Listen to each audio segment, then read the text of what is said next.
नमस्कार बंधुरा बर्णालिस foods twist चैनेले आपनादेर सबाइके स्वागत।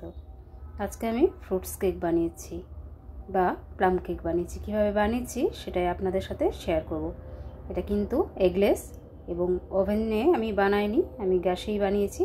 किभाबे बानिয়েছি सेटाई आपनादेर साथे शेयर करছি। देखुन कि सुंदर फ्लाफी सफ्ट হয়েছে।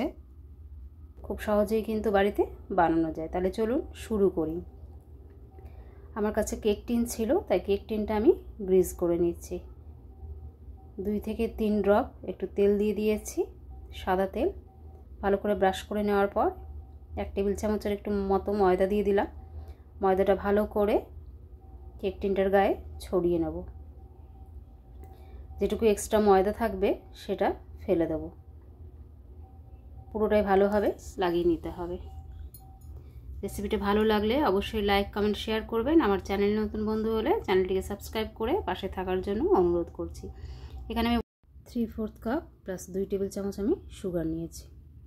ग्यासेर मধ্যে একটা কড়াই বসিয়ে নিয়েছি। অর্ধেকটা চিনি আমি দিয়ে দেব।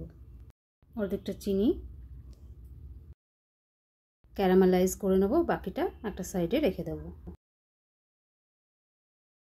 গ্যাসের ফ্লেম লোতে রেখে এটাকে ক্যারামেলাইজ করে নিতে হবে। ओभारकुक करब ना, ओभारकुक करले किन्तु केकटा तेतो हो जाबे। एखोनो चिनिटा पुरोपुरि मेल्ट हयनि, ताई आमि माझे माझे नाड़िये दिচ্ছি। এখন পুরোপুরি মেল্ট হয়ে গেছে। এখানে 1/4 কাপ আমি জল অ্যাড করে দিলাম। জল দেওয়ার সাথে সাথে কিন্তু চিনিটা জমাট বেঁধে গেল। আবার একটু নাড়তে নাড়তে এটা কিন্তু ঠিক হয়ে যাবে, মেল্ট হয়ে যাবে। এখন এর মধ্যে কিছু আমি ড্রাই ফ্রুটস অ্যাড করব। আমন্ড, ক্যাশিউ নাট, 3 ধরনের টুটি ফুটি আছে, ডেটস আর এখানে পিস্তাচিও আছে। এটাকে ভালো করে মিশিয়ে 2 মিনিট আমি কুক করে নেব। যেহেতু ড্রাই ফ্রুটসগুলো আমি ভিজিয়ে রাখিনি, ওই জন্য কিন্তু 2 মিনিট একটু কুক করে নিতে হবে। বন্ধু যারা আমার রেসিপিটি দেখছেন তাদের রেসিপিটি দেখার জন্য অনেক ধন্যবাদ। 2 মিনিট কুক করে নিয়েছি। এবার গ্যাসের ফ্লেম অফ করে দেব।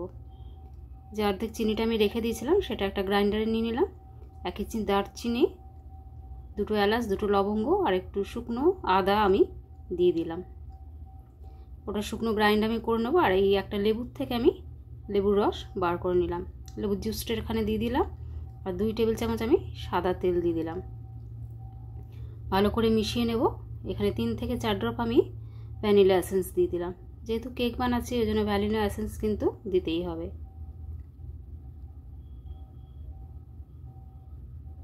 ভালো করে মিশিয়ে নিলাম। 1 কাপ ময়দা নিয়ে নিলাম। ময়দার মধ্যে 3 টেবিল চামচ আমি মিল্ক পাউডার দিয়ে দিচ্ছি। মিল্ক পাউডার দিলে কিন্তু টেস্টটা অনেকটাই বেড়ে যাবে। ভালো করে এটাকে চেলে নেব। তারপরে সুগার পাউডারটা আমি অ্যাড করে দেব। এটাকেও আমি চেলে নেব। চেলে নিয়েছি, এটা ফেলে দেব।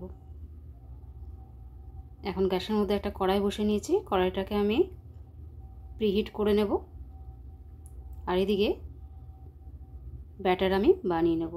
ব্যাটারটা শুকনো লাগছে তাই একটু একটু করে আমি দুধ অ্যাড করছি। ভালো করে মিশিয়ে নেব। হালকা হাতে ভালো করে মিশিয়ে নেব। একবারে অনেকটা দুধ দেব না, একটু একটু করে দেব। এখানে আমি টোটাল 3 টেবিল চামচের মতো দুধ অ্যাড করেছি। ব্যাটারটা কিন্তু বেশি পাতলা হবে না, ব্যাটারটা একটু থিকই হবে, নাহলে কিন্তু ড্রাই ফ্রুটসগুলো একদম নিচে চলে যাবে।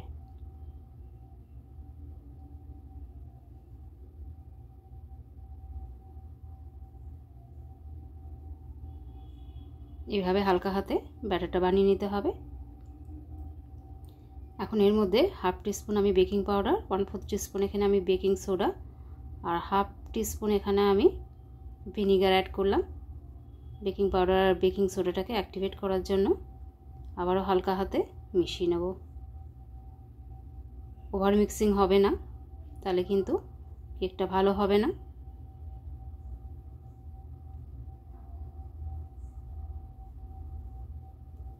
মিক্সিং হয়ে গেছে। এবার এই ব্যাটারটাকে আমি কেক টিনে ট্রান্সফার করে নেব।